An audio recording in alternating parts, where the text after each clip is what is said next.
Hello students, this is exercise number 10 of the Progressive Monthly Magazine, December 2021 on the speed of 100 words per minute. Start. Sir, Article 14 of the Constitution guarantees you equality of opportunity. It disallows any kind of discrimination on the basis of place of birth, sex, religion, etc.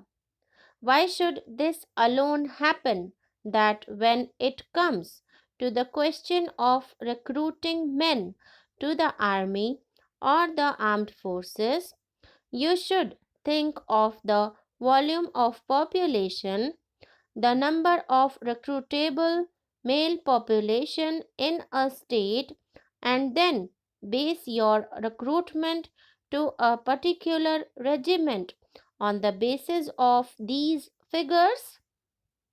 So, I would plead that the whole matter be reconsidered.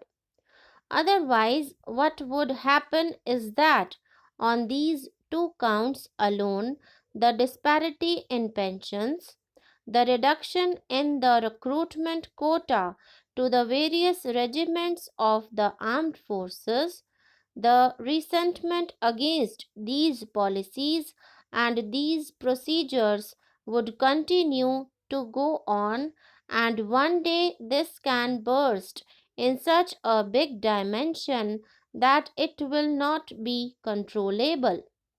I would also plead for some other benefits to the ex servicemen. For example, you have reserved 10% of posts or 15% posts in the various public sector undertakings, in the departments of the Government of India, in the state governments, for persons retired from armed forces. But have you ensured that the system is working well? Where is the monitoring system?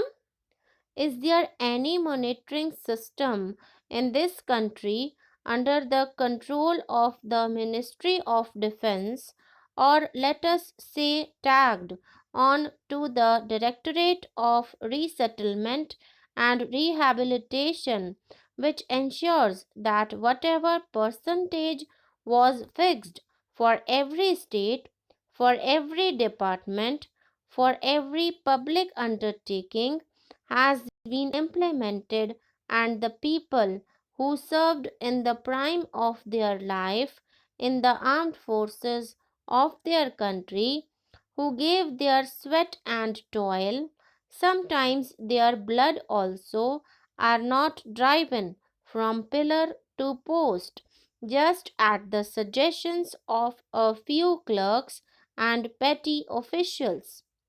They are the heroes of the armed forces, but they have to suffer the insults and injuries, and they have to suffer the irritants which you cannot imagine. Here, all members of parliament, including the Minister of Defense, will award laurels to the armed forces. But when a man retires from the armed forces, he is driven from pillar to post. He is a man who has done his duty. He is the man who has dedicated the best years of his life to the cause of the nation. I would like to talk about the small benefits like setting up of CSD canteens. They should be ensured about them. There are large chunks of areas where they cannot find the necessities of life. Every suggestion that is made by the member of parliament here, or made by any persons in the public life, is scoffed at by bureaucrats because it has emanated from the representative of the public, because it has not come from the files of petty clerks. Therefore, I would plead that there should be system in which you not only look to the people serving in the armed forces, but you should look to the areas they are serving, and there should be development.